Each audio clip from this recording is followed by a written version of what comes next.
والصلاة والسلام على رسول الله أما بعد. دا الله رب العزت په توفیق سره هغه اذکار او هغه دعاګانې بیانې دي چې هغه د قرآن او د حدیث نه ثابت دي او موږ د الله رب العزت ښایسته نومونه بیانول په دې اخرني درسونو کې. مؤلف باب راوړی فصل اسماء الله الحسنى، د الله ښایسته نومونه. اخرنی چې کوم نوم او هغې ته موږ رسېدلي الواسع فراخۍ والا او وضاحت یې به خپل ذکي شی و. د الله رب العزت یو بل نوم یې راوړی دی اللطیف. ترجمه یې وله دا کړې دی باریک شیزونو لره لیدونکی، پټ شیزونو لره لیدونکی. دا د الله نوم دی. او بیا یې درته راایته کوم څو پیرې مې دا خبره وکړه چې تفصیلي که دې نومونو باره کې اورېدل غواړي نو دې باندې مستقل درسونه شته. الحمدلله قرآن کې الله وی الا یعلم من خلق، هغه ذات به د خپل مخلوق نه پیژني چا چې پیدا کړی، وهو اللطیف الخبیر. دلته الله دغه نوم راغلی دی وهو اللطیف الخبیر.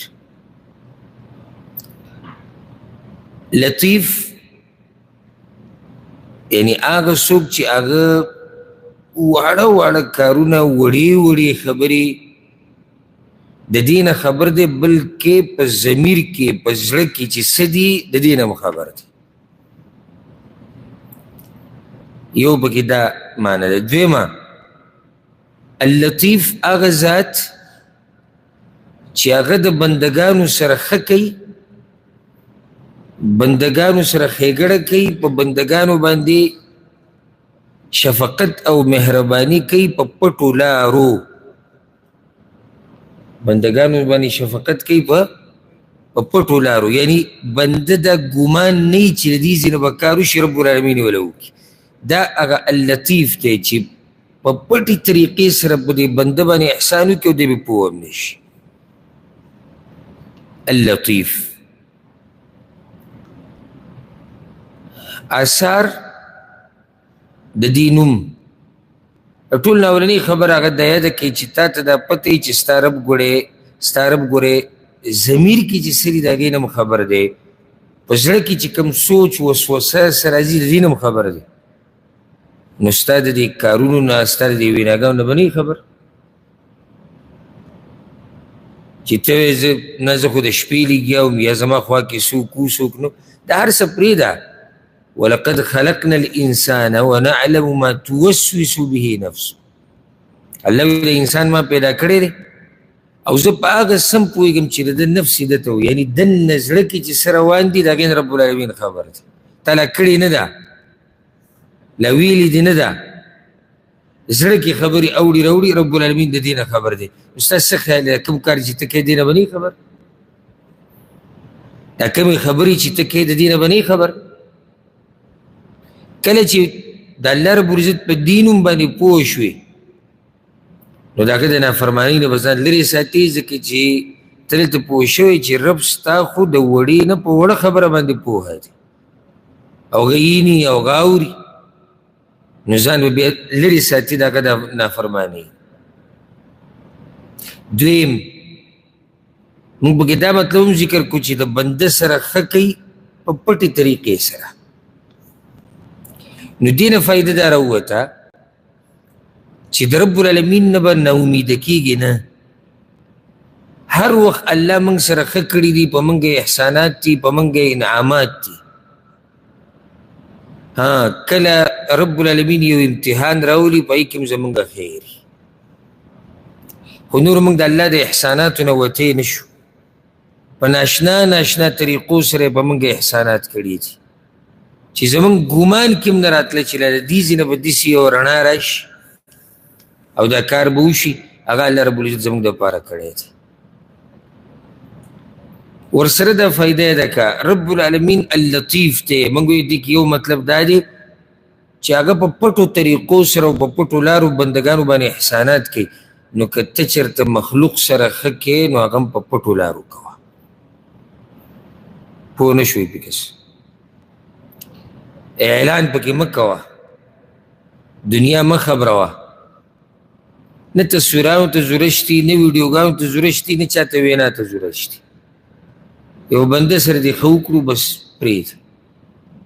که د الله دپاره دې کړي بیا خو به یې پرېږدو، چې د الله دپاره دې نه کړي چې خلک خبر شي نو خو واضح ده خود به ته خلک خبر وي. هلته ستا مقصد ده چې خلک خبر شي، خلک زما صفت وکړي، نو بیا خو صحیح ده، بیا خو لګیا اوسه، خو بیا به ورته د خیر کار نه وی ګورې. حتی یو دنیوي لالچ دپاره کار کړی و او هغه تا ته میلاو شو. لکه حدیث کې راځي که نه چې اولني 3 کسان چې جهنم اور به پې رب العالمین ګرموي، یو پکې هغه سړی دی چې خلکو له صدقې ورکړي دي، د الله په لار کې مال لګولی. ډېر عجیبه دی چې سړی دا ووایي. نو چې کله راوستی شي الله به ورته وایي تا څه کړي دي؟ وایي یا الله تا مال لا کړی او ما ستا په لار کې لګولی دی. الله به ورته وایي کذبته، دروغ دی. تا خو د دې دپاره مال لګولی و لیقال هو جواد، چې خلک دا وایي چې دا سړی سخي دی. وقد قیل، او خلکو درته سخي ویلی و. نو ستا چې څه مقصد و خو پوره شوی و، بیا به الله ملایکو ته وایي جهنم ته یې بوځي. نو داسې نه چېرته زمونږ اعمالو ته موږ ډډه لګولي چې یاره د دې د لاسه به الله موږ جنت ته بوځي او هغه الټه جهنم ته تلو ذریعه وګرځي. بندګانو سره چې ښه کې، چا سره منډه وهي، چا سره ښېګڼه کې، چا سره مرسته کې، بس چې اول الله خبري، ته خبري، دغه کس خبري، ډېر زیات انتهایي یو ضرورت راغی، یو عذر راغی، کس 2 خبرې شو، څه خبره نه ده. و نور خبره ډنډوره کول، بیا تصویران ویسته کور کې خلکو ته به نور. زه داسې نیکان خلک پیژنم، زه پخواني وخت کې مې قصې راواغستې د سلفو، تاسو به حیران شئ دې زمانه کې چې هغوی خپل ښه کارونه خپلو بیبیانو نه هم پټوي، د خپلو بچو نه هم پټوي. بچو ته هم کور کې نه وایي چې ما دغه کړو، ما دغه کړو، ما داسې کړی ده، نه یې ښځو ته بیانوي. دا معامله د الله دپاره ده. ما یو ورځ یو کس لیدلی و، یعنې دا قصه زما په مخ کې شوې ده. نو ما ته یاره د پلاني خواله ورځو، زما څه مسله ده او قرض مې هم په کار دی. چې لاړ شو منډه به وو، چې لاړو هغه کس سره د الله ښه وکړي، هغه ورته ووایي صحیح ده چې څه مبلغ د هغه په کار و هغه یې وله ورکړو، او ښه لوی مبلغ یې په کار و هغه یې وله ورکړو. بیا ورته دا ووایي ګوره، وی زه ګوره په خپل کور کې هم دا خبره نه کوم، ته به په کور کې هم دا نه وایې چې ما د پلاني نه راوړي دي. یعنې دا پرېږده، دی هغه بل ته نصیحت کوي چې ته به په کور کې ښځې ته نه وایې چې دا پیسې ما د هغه نه راوړي دي. نو دې سره زموږ دا معامله باسي ګډه وړی شي.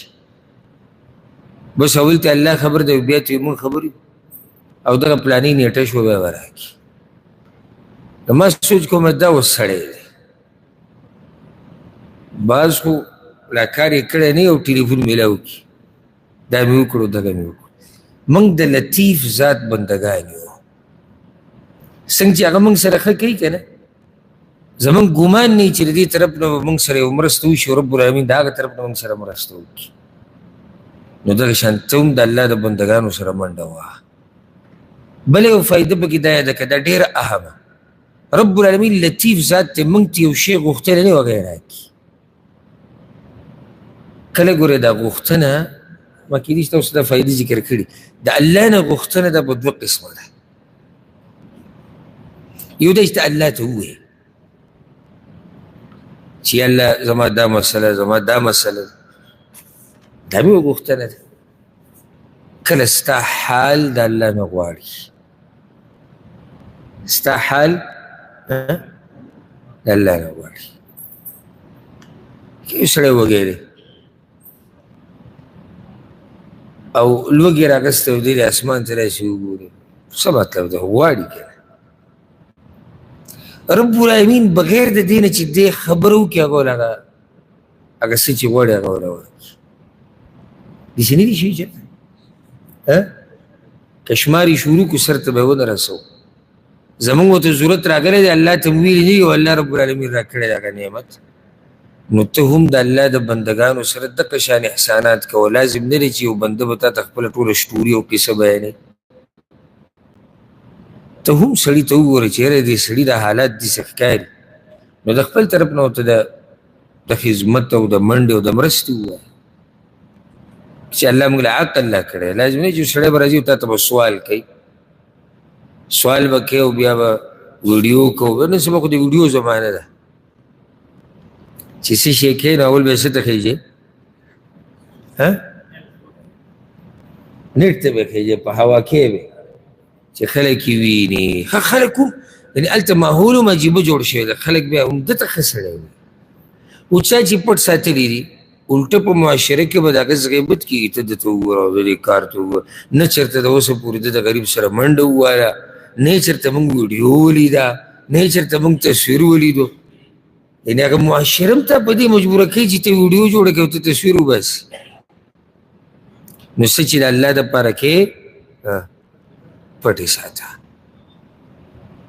او که یو سړی د دنیا نه لاړ او هېڅوک ته خبر نه شو عمل کې څه کمی راځي هغه رب خو ته خبر دی چا دپاره چې ته کې بس زمونږ هم دغه پکار دی چې الله ته خبر وي او الله پې اجر راکړي نو دا دې کې فایدې دي د هغې نه بعد یې نوم راوړی دی الکبیر الله اکبر دا خو واضحه دي الکبیر لوی په مخه مونږ وایو الله اکبر الله اکبر الله اکبر الله لوی دی د هر شي ګوره ته چې کله منځه کې ودرېږي مونږ سوچ نه کوو د اذکارو ته که نه که مونږ سوچ کولی زمونږ به د خپل رب سره د مینه محبت ښه ډېر شوی او چېرته به مونږ د هغه نافرماني نه کولی د هغه نه به نه ناامیده کېدو مونږ چې ودرېږو الله اکبر مونږ ووایو الله لوی دی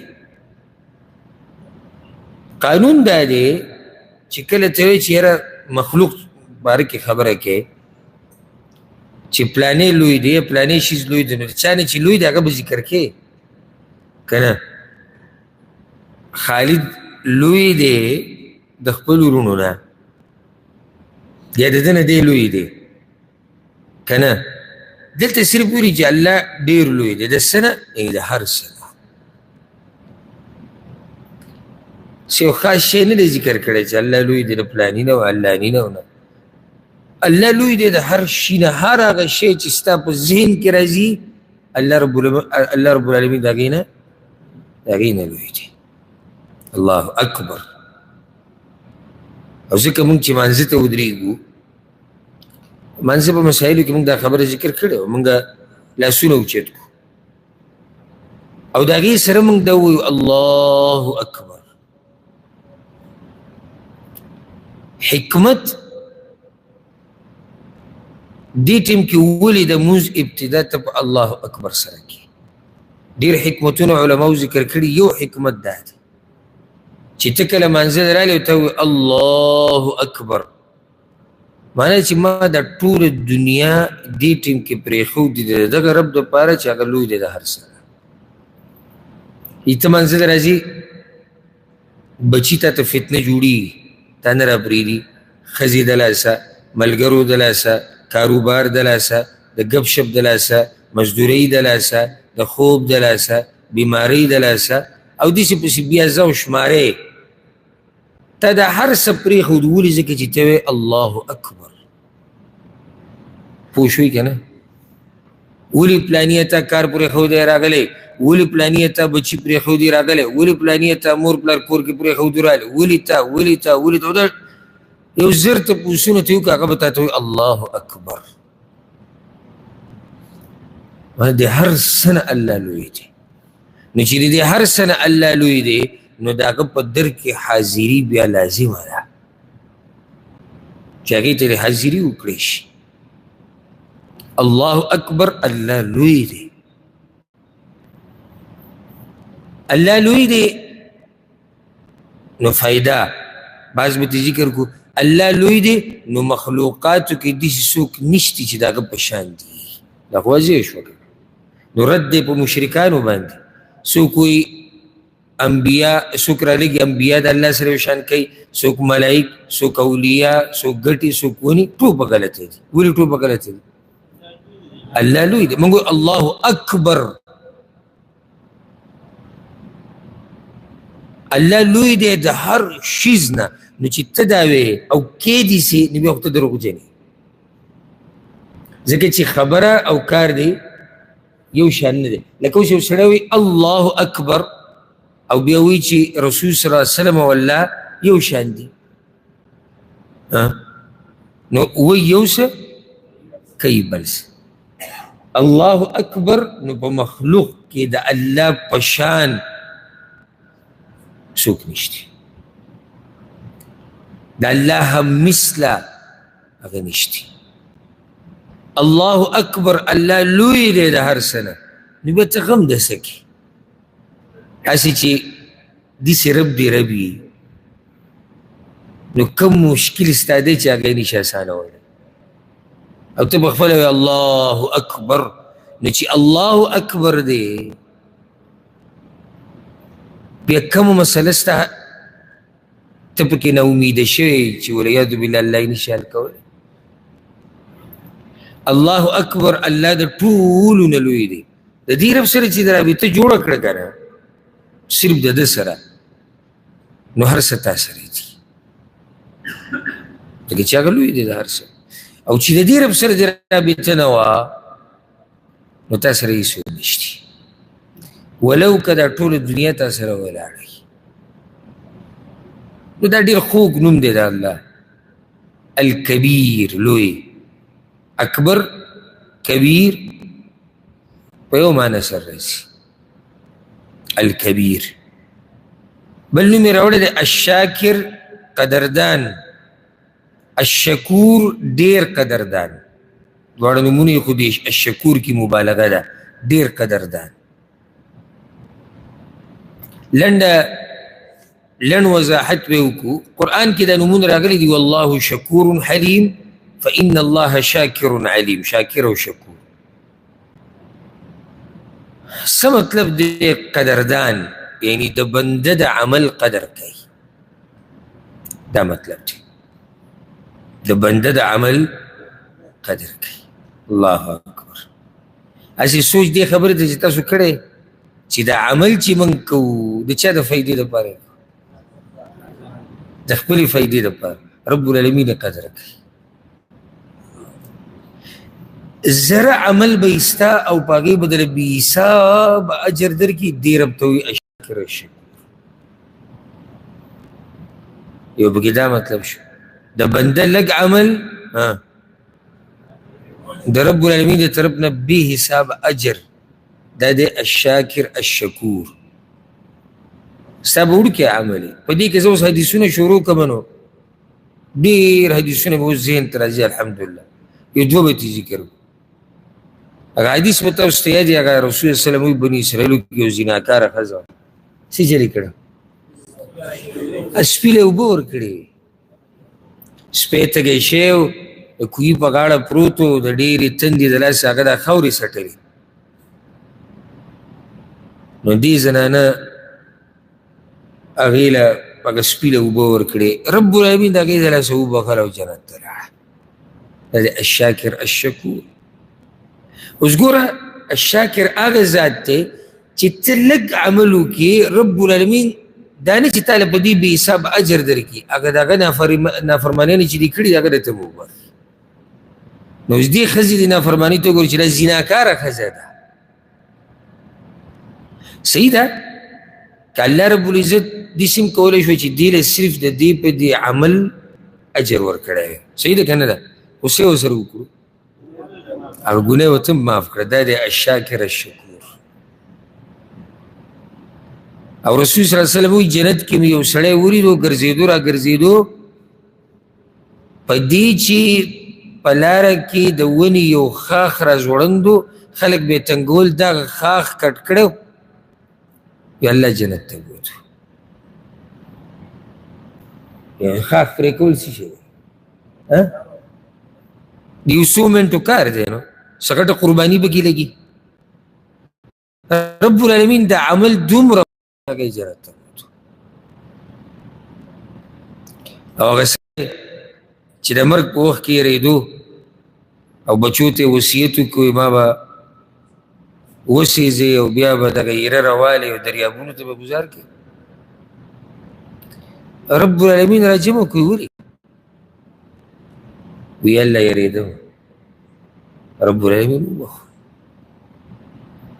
هغه چې خلکو ته قرضې معاف کولې نور داسې ډېر د خیر کارونه یې نه وو کړي خو په دې کې چېرته الله هم د دې دلاسه معاف کړي. رب العالمین دا عمل دومره خوښ شو چې معاف کړو. ما تاسو ته په دې ډېر زیات مثالونه دي قرآن کې راغلي دي که نه چې چا نیکي وکړه یو نیکي به څو ده پلس چنده. دا عام قانون دی هر نیکي چې ته کې دا پلس چنده ده. خو بیا ورسره دا یاده کړه کله رب العالمین د دین هم زیاته کړي 200 ته ورسوي کله بې شماره اجر ورکړي. دا دی الشاکر الشکور. ها ګناه ستا هم هغه امره ده او بار بار دله موقع درکوي چې درته یې معاف کړي. دا دی الشاکر الشکور. د بنده عمل نه ضایع کوي. حدیث کې راځي که نه یو سړی راولګېدو یوه کجوره یې د الله په لار کې ورکړه. یو کجوره څه شي دی؟ درته ووایم دا فایده یې ده که یو کجوره هېڅ شی نه دی. خو ګورئ چې رب العالمین توفیق ورنه کړي نو څوک دا یو کجوره هم نشي ورکولی.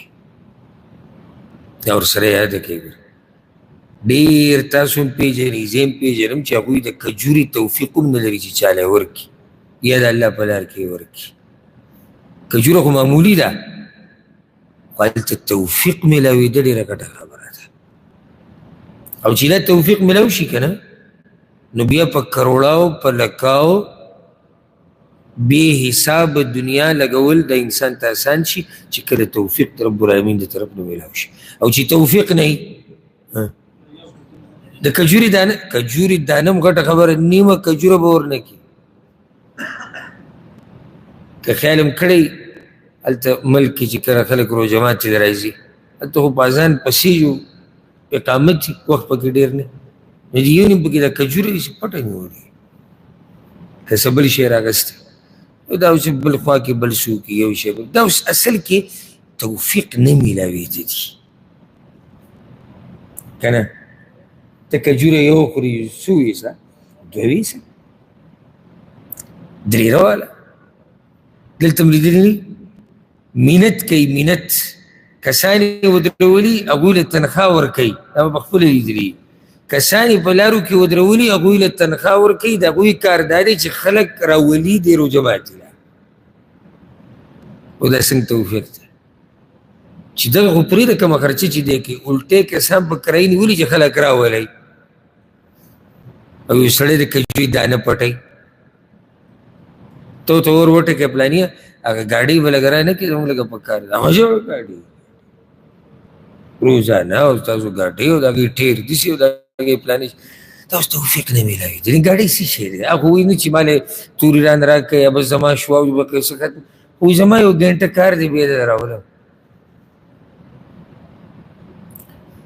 اصل کې چې رب العالمین توفیق ورنه کړي که نه نو یو کار موږ ته ډېر وړوکی ښکاري خو هغه سړي ته څه شي هغه ګران شي.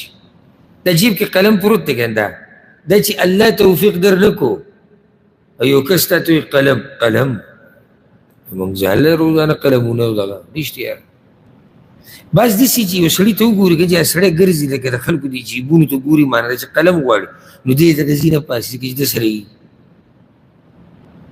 داسې زه اصل کې تاسو په دې خبره پوه کول غواړم چې د الله طرف نه توفیق میلاوېدل نه میلاوېدل ډېره ګټه موضوع ده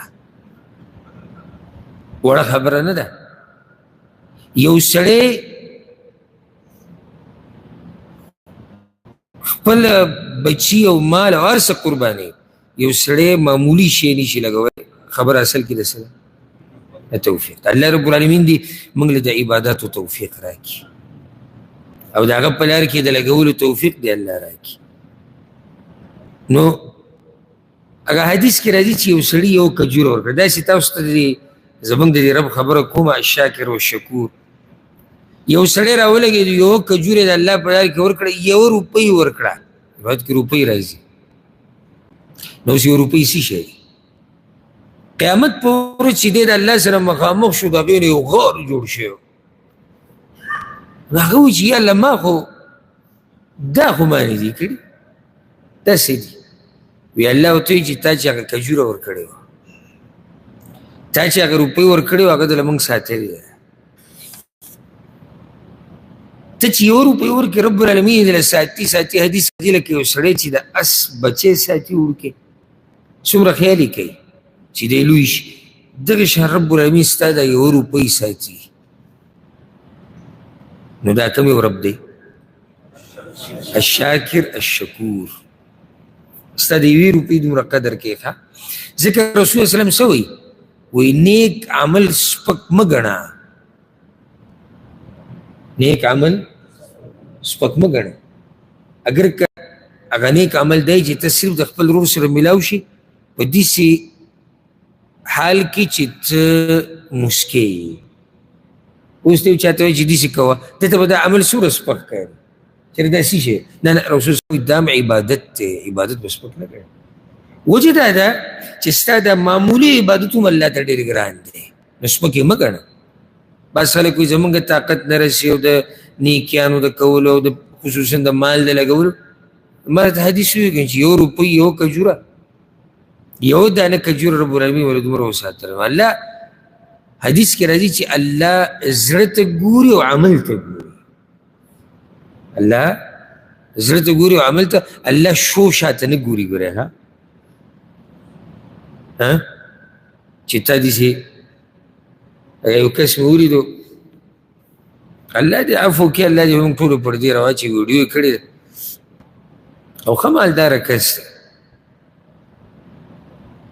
او دا په پاکستان کې په دې غریبانو سل روپۍ تقسیموي. څو او خلک را جمع شوي او دې دغه سره نوټونه کړسۍ ته جوړه کړې، بینک نه چې ته نوي راویستي که نه. لیکن نو 100 روپۍ خو هلته ماشوم سکول ته نه وړي. ماشوم سکول ته 100 روپۍ وړي دې خلکو له ورکوي. نو بیا به یو کس په ما ردو کي اوس چې تا اوس وایي چې الله رب العالمین خو د 1 روپۍ په قدر کوي، نو پرېږدي د 100 خو ورکړي. موږ دې بیا منع کړی د دې نه دی، خو په تیاره د پاسه تیاره څه ده؟ اوس یې ویډیو ته هم جوړه کړه. ویډیو به باقاعده چلیږي. الله عالم چې د دې ویډیو بندېدو نه بعد به د سره وي وه. بګې داسې هم دي چې ویډیو لپاره ځان برابر کړي او د ویډیو بندېده هغه شي ورکېږي ځئ کیسه ختمه شوه، خو ویډیو جوړېده. ما ته یو کس داسې ویلي وي زه یو کس پېژنم، هغه لکه یو څو ملګري ورسره دي خپلوان، هغه را جمع کړي دې ویډیو له. نو دی ورسره دا والی او دا داسې او دا داسې او چې حاجي صاحب ولاړ او حاجي صاحب کته او حاجي صاحب بره او د حاجي صاحب غټه کیسه هغې سره بیا داسې ساز هم ولګوي، کله ورسره شعر و شاعري هم ولګوي او چې دا ویډیو ختمه شي بیا د هغوی دغه هر څه واپس راټول او صرف د ویډیو دپاره. نو بیا روټۍ تیاره کړي خلک، روټۍ موټۍ وکړي لاړ شي را کوم چې راغلي دي. د صرف دې لپاره چې خلک څه ووایي دا ښه سړی ولې عرش ورته پته نشته. هسې لږ ساعت مخکې موږ نوم اللطیف، لطیف ذات په دې نه خبر چې دا ته د څه دپاره کوې او د چا دپاره یې کوې. خبره مې دا کوله چې رب العالمین د معمولي عمل قدر کوي. ګوره اثر دا دی چې موږ باندې راښکاره شي هغه دا یو چې موږ به نیک عمل سپک نه ګڼو که هغه عمل کم سې کوي. ولې سپک نه ګڼي؟ الله یې قدر کوي. دویمه غوږو ته کلک او د زړه غوږ چې څوک د سره ښه وکړي د هغه د ښو قدر کوه چې څوک د سره ښه وکړي د ښو قدر کوه حالانکې دا ښه چې دی بنده زموږ سره کم کړي دي موږ ته یې فایده را رسولې ده او موږ چې کوم نیک اعمال کوو الله له پکې فایده نه ورکوو ګورې فرق ته وګوره فایده الله له نه ورکوو الله یې قدر کوي او بنده ما سره ښه کوي ما ته دې فایده را رسي زه به یې څنګه قدر نه کوم چې څوک د سره ښه وکړي بیا څه وایي چې لکه موږ ته به هم ضرورت و پېژنه وایي دا ټوله مطلب پرسته دنیا ده ته د ضمیر نه او ته د زړه نه خبرې د چا حاجي کور ته ورننوځي یاره هغه پلانې راغلی دی او دا بیا څه مسلې نو دا خو د دنیا رواج دی چې په مسلو کې خلک په یو بل پسې ځي ته څه وایې ولې ته څه بل رواج راوباسي لکه اوس زه ستا خواله درلم ما ته مسله را پېښه شوې د دنیا خو دغه رواج دی خلک یو بل پسې ځي که نه او ته ووایې چې ښه دی بیا راغلی ده به څه مسله وي نو خود مسله ده زه راغلی یم مسلو کې خلک یو بل پسې نه ځي که نه څه هوایي څه ترتیب به جوړی په مسلو کې صرف په خادیانو کې ځو نه سینه پراخه ساته سینه پراخه ساته رب العالمین به د باندې د رحمتونو باران راووروي پراخه دنیا به دله درکړي دا او ته د کار سړی چې په خلکو سخت راشي او ستا بیټک له راشي ته څه یې بېکار یې چې د کار سړی نیسي دا خواله ځي دغه ځان له ناسي دا مچان شړي را شړي ځکه چې که ورښکاره کېږي یو هغه وایي دا مطلب یې دی ګوره نو ورورولۍ کې خو هر څه راځي په رشتو کې هر څه راځي موږ به د یو بل خوا هم ځو موږ به یو بل ته د مرستې ووایو موږ به یو بل سره منډه هم وو نو خبره مې دا کوله چې موږ عمل وکړو فایدې موږ ته الله یې قدر کوي نو چې بنده موږ سره ښه وکړي او زموږ پکې فایدې موږ به بیا دا قصې نه کوو چې او جو د ده به مطلب و او جو موږ هم کړي وي بس دا ووایي دا ډېره سپکه خبره لکه ته به ورته وایې هسې دې پلاني ګورې ډېر ښه وکړو وی ته نه خبر موږ د دې نه زیات کړي دي دا خبره څه خبره نه شوه دې ځکه ما تا ته دا ووایي چې پلاني ښه کړي دي دې جواب یا او کې دی یا نه کې دی یعنې او ښه کړي نه یې دي کړي نو ښه خو یې کړي دي نو ځکه دا خبرې پرېږدئ مطلب به یي موږ هم یو وخت کې ډېر کړي او لازم به یې کوي بعض وایي بعض داسې وایي دا ډېره عجیبه ده ته ته یې پلان ډېر ښه وکړو د هغه نیکه به هم کوي څنګه د هغه نیکه ستاسو تسلط دی په خلکو باندې که څه زور زبردستي ده نه چې تا ته څوک وایي چې پلاني د سره ښه وکړو او ډېر ښه یې وکړو موږ ګوره دې لایق هم نه وو خو دا سړی دروند دی دا سړی قدرمند دی دا احسان یې په موږ باندې د غر په شان احسان راړولی دی دا د مؤمن د دروند پختن د درنو خلکو خبرې دي که نه داسې نه وي کوشش کوي ځان کې دا صفات الحمدلله کوم چې قدرمن خلک دي بخصوصا دین نه ورسره خبر دي هغوی دې قصو نه ښه پوره خبر دي او دا صفات په ځان کې حتی تر اوسه کوشش کې راولي نو څنګه چې الله رب العالمین د بندګانو د عمل قدر کوي ته هم د مخلوق د احساناتو قدر کوه بله درته ذکر کوم دا ډېره غټه فایده رب العالمین ستا د اعمالو څه کوي قدر کوي وګو ته کوله وکړه ته د هغه د احساناتو قدر نه کوي هغه ستا د عمل قدر کوي چې تا ته ترې فایده ده او موږ د هغه نعمتونو او د احساناتو او د رحمتونو قدر ونه کړو چې هغه سراسر زموږ فایده و په الله چا څه زور خو نه و راوستی چې موږ له دغه شی راکړي خو موږ یې قدر ونه کړو څنګه یو سړی وایي چې موږ ولې قدر نه یې کړی دا سترګې یې موږ له راکړي دي راکړي دي که نه دي احسان یې کړی که نه موږ خو قدر ونه کړو موږ پې حرامو ته وګورو ګوره زموږ بې وفایي ته الله راکړي سترګې وی شکر یې ادا کوه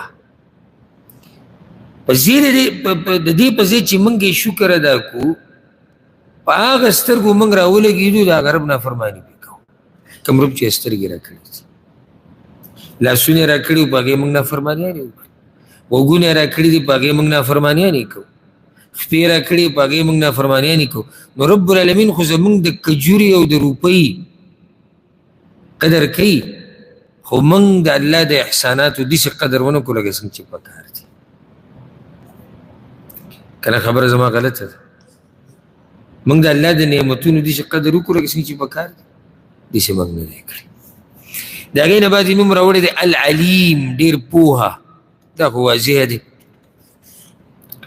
دا واضح دی ځای په ځای د الله د علم خبره شوې ده نو العلیم د الله نوم دی الحفیظ حفاظت کوونکی الحفیظ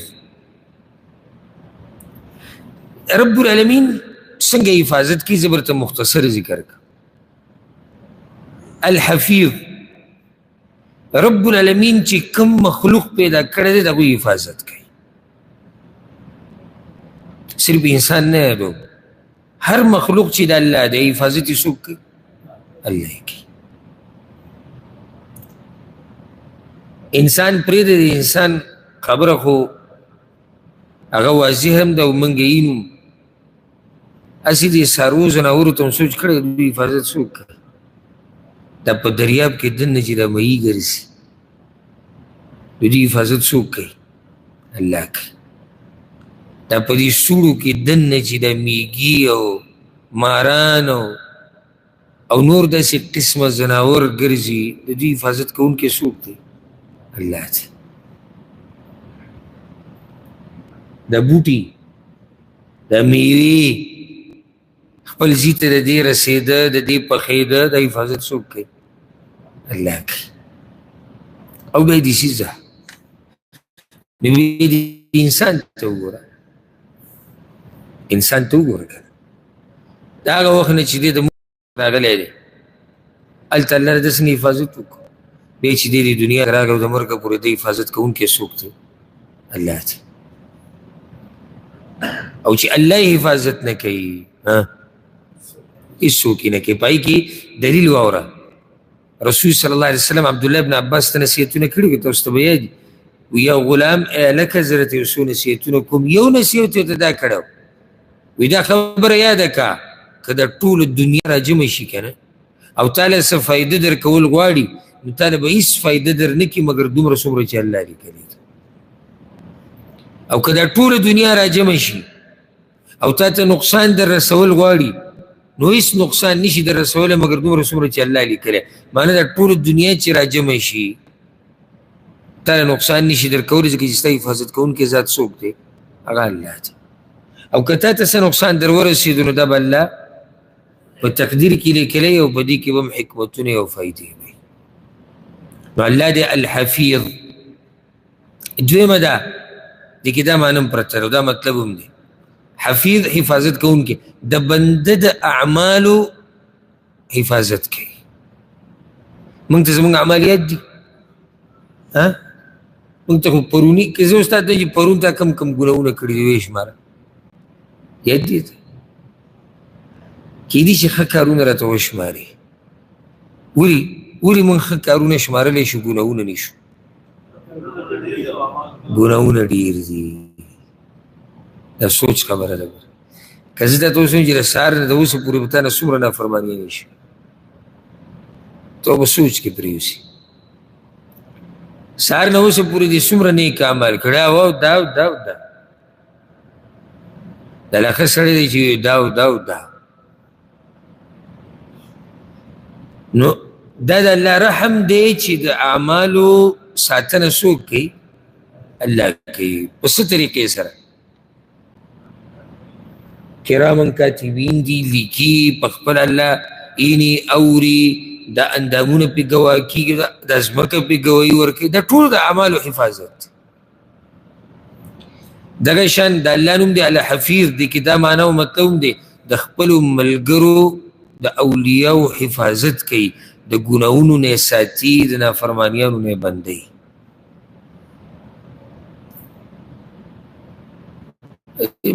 موږ خو د الله کمزوري بندګان به یو، خو بیا هم نعمت او احسان د الله به یادو. په دې دومره خلکو کې چې الله موږ له توفیق راکړو دلته د کېناستو، دې ټیم کې یو ګناه هم کېدی شوه، که نه شوه کېدی؟ دې ټیم کې فیسبوک کې، ټیک ټاک او بهی کې حرام څه کته، بازارونو کې ناروا څه کول، غیبتونه، نور داسې ډېر څه کېدی شو. رب العالمین ته موږ وساتو،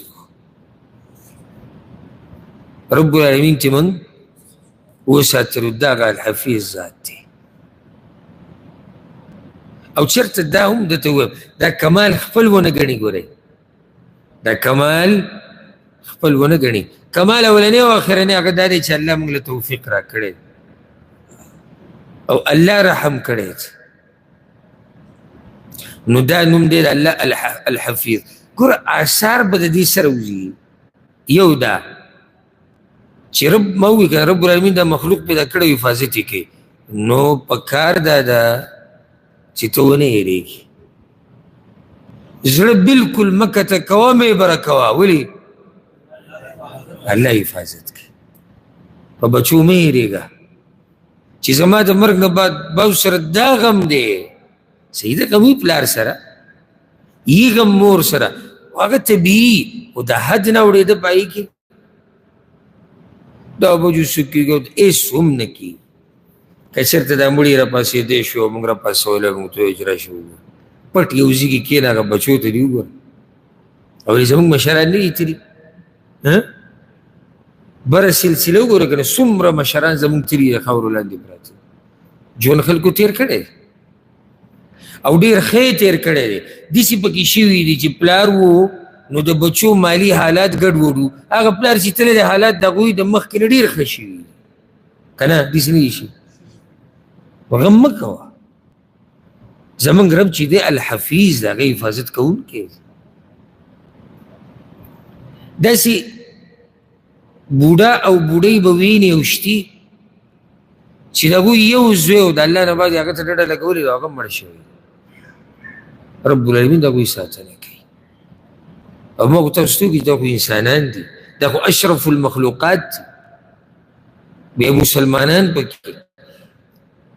دا څاروي او ځناور څوک ساتي؟ که خیال هم کړی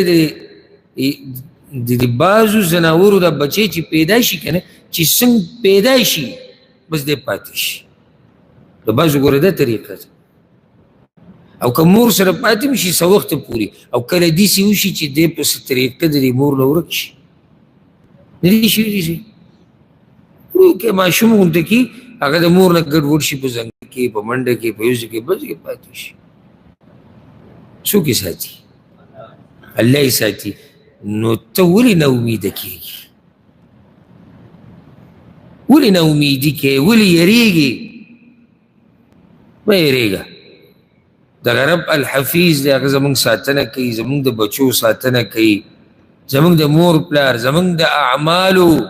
نو دا دویمه فایده شوه، زموږ د اعمالو. یېرېږي به هر وخت. ولې به یېرېږي؟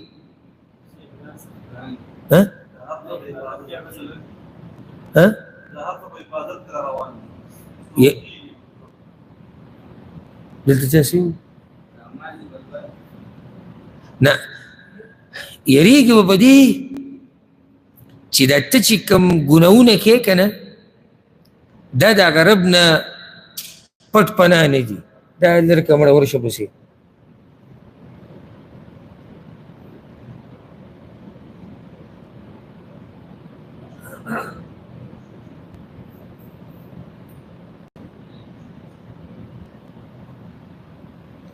دا ته چې کوم اعمال کې دا پټ پناه نه دي، د دې ساتنه څوک کوي؟ هغه الله کوي. نو دغه شان ګوره کوشش به دا کوې چې ته د الله په دوستانو کې راشي. ولې؟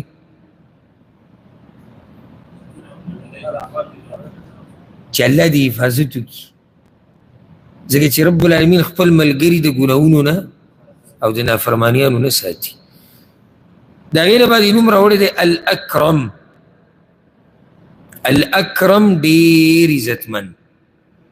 موږ مخکې د الله نوم ذکر کړی الکریم. احسان صاحب ویښې که دی نن دې طبیعت دی. الکریم موږ کوم ځای کې ذکر کړی؟ ګوره د لسم نوم موږ ذکر کړی الکریم. وهم لیدو که نه؟ الکریم عزتمن. دلته دی الاکرم ډېر عزتمن، مبالغه ده. او قرآن کې دا دي که نه اقرأ وربک الاکرم. اولنی چې کوم آیتونه نازل شوي اقرأ باسم ربک الذي خلق خلق الانسان من علق اقرأ وربک الاکرم. اکرم ګوره لنډه درته دا ووایم، اکرم کې درې معنی دي، یا درې مطلبونه ته اخیستی شي. عزتمن، رب العالمین څه دی؟ عزتمن دی. الجواد، رب العالمین سخی دی. الصفوح، رب العالمین ډېره بخښنه کوونکی دی. دا د دې مطلبونه دي. څه سخی دی، عزتمن دی، بخښونکی دی. که موږ د الله د کرم او د سخاوت قصې شروع کړو نو هغوی یو داستان دی. ختم به نه شي که نه ختم به شي. ګیر چاپېره وګوره او د الله سخاوت ته سوچ کوه، نو خپلو ګناهونو ته وګوره او د الله سخاوت ته سوچ کوه.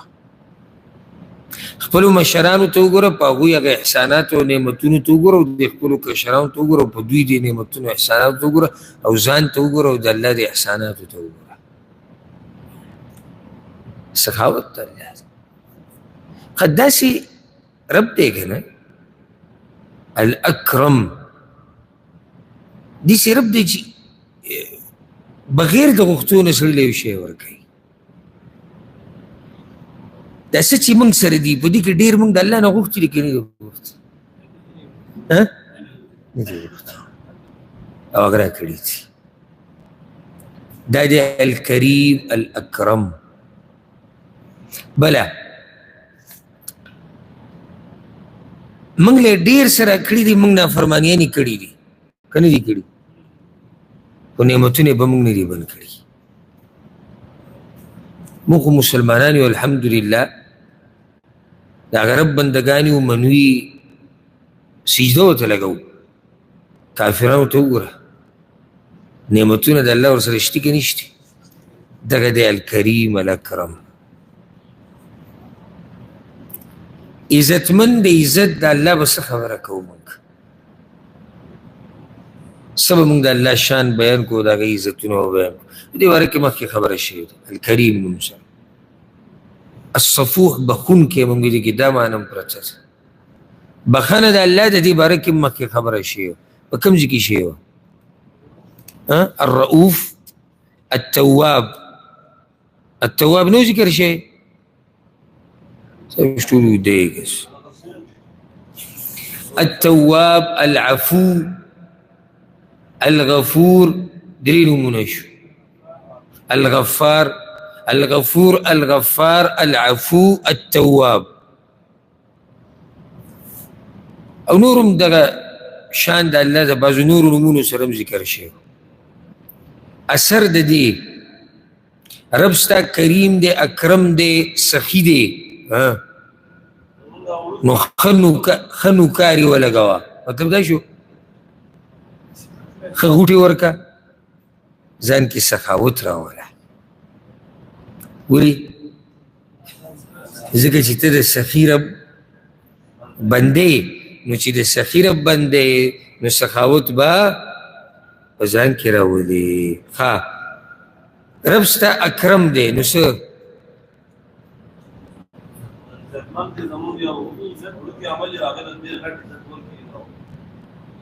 نن اخوا شاکر شو.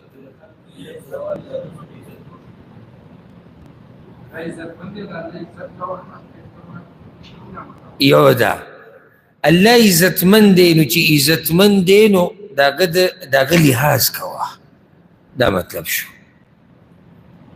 تعظیم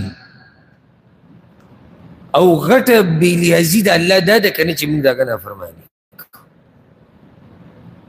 تا خو یې لحاظ ونه کړو، تا ته ګوري، ستا اوري، تعیني، او تا دا لحاظ ونه کړو چې الله عزتمند دی، الله عظیم رب دی، الله معیني مول قابله فایده. موږ د الاکرم کې ومانه څه پرته ده، درې خبرې ما ذکر کړې. بخونکی دی نو ته څه کوه؟ نا امیده کېږه مه د الله د رحمت نه، هغه بخښنه کوي ورسره. که د دې بندګانو نه چېرته ستا په حق کې غلطي او کوتاهي وشي نو ته ورته هم بخښنه کوه. نور څه وبکي؟ الاکرم عزتمند دی. که عزت غواړي نو یو لارې ده چې د دغه رب سره رابطه مضبوطه کړي بس. چا بل ورځ ما ته میسیج کړی و، وی زه تا نه سخت ګیلمن یم. زما ته میسیج ډېرې زیاتې راځي، خو دا سړی چې ته د زړه نه ګیلمن و، ده دا ما ولیدل. زه اکثر میسیج نه ګورم، خو دی چې ته دې ګیله کې رښتینی یم. ما وروره په سر سترګو ګیله د څه ده؟ وایي د پښتنو څه حال روان دی او تاسو څه کوئ؟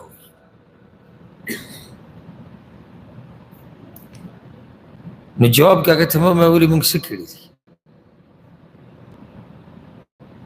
ته وایې چې پښتن تباه و برباد شو، که هغه هر لحاظ سره یادې نو زه څه کوم؟ زه خو هم دغه پښتن ته هغه لاره ښیم چې د دغه تباهي او بربادۍ نه بچ شو. نږدې ورځو کې درسونو کې موږ قتل و قتال نه ځان ساتئ که نه؟ ما نه دي ویلي. یو بل د وینو قدر کوئ، د یو بل د مال قدر کوئ، د یو بل سره ورورولي مضبوطه کوئ، د یو بل خیرخواهي کوئ، دین مضبوط راونیسئ، غلاګانې مه کوئ، زنا مه کوئ، د خپل رب نافرمانیانې مه کوئ، ظلم مه کوئ. دې سره معاشره خرابېږي؟ نو خو دې سره جوړېږي. مشکل دا دی چې که پښتن ته هر قسمه مسله ده نن سبا، که موږ په خپلو ګریوانونو کې وګورو نو زموږ به پکې لوی کردار وي که نه؟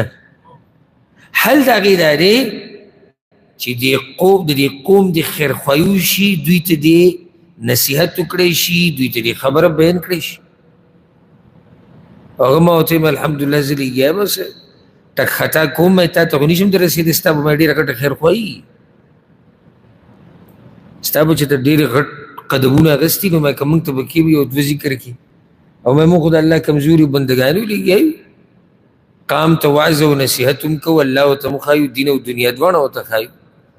دنیا په اړه چې کوم نصیحتونه دي هغه ورته هم کوو، د دین په اړه چې کوم نصیحتونه دي په هغې کې هم لګیا یو. څوک په غلطه وي نو ورته ووایو دا په غلطه ده، داسې مه کوه، صحیح لار دا ده. څوک چې په صحیح لار روان دی یو هغه په ملا وټپو چې وروره تکړې ښه روان دي. نور به ته څه خبره مې دا کوله. که عزت غواړئ، کامیابي غواړئ، امن و امان غواړئ، په رزق کې پراختیا غواړئ، دا ټولې مسلې دې سره تړلی شوي دي. د دنیوي اسبابو د لټولو نه مخکې دنیوي اسباب به لټو، د هغې نه مخکې د الله سره رابطه مضبوطه وه. الله رب العزت دې زمونږ رابطې د هغه سره مضبوطې کړي، او الله رب العزت دې په ټولو مسلمانانو خپل خاص رحم وکړي، خو خصوصا الله دې په پښتنو باندې رحم وکړي، او الله دې پښتنو کې امن او امان راولي، او په پښتنو کې چې کوم غربت ته الله رب العزت ختم کړي، کم جهالت ته الله دې ختم کړي، کم ګناهونه کم جرمونه چې کېږي زموږ په معاشرو کې رب العالمین دې ختم کړي، او الله رب العزت دې د دنیا او د آخرت عزتونه موږ ټولو ته نصیب کړي. هذا والله أعلم، وصلى الله وسلم على نبينا محمد.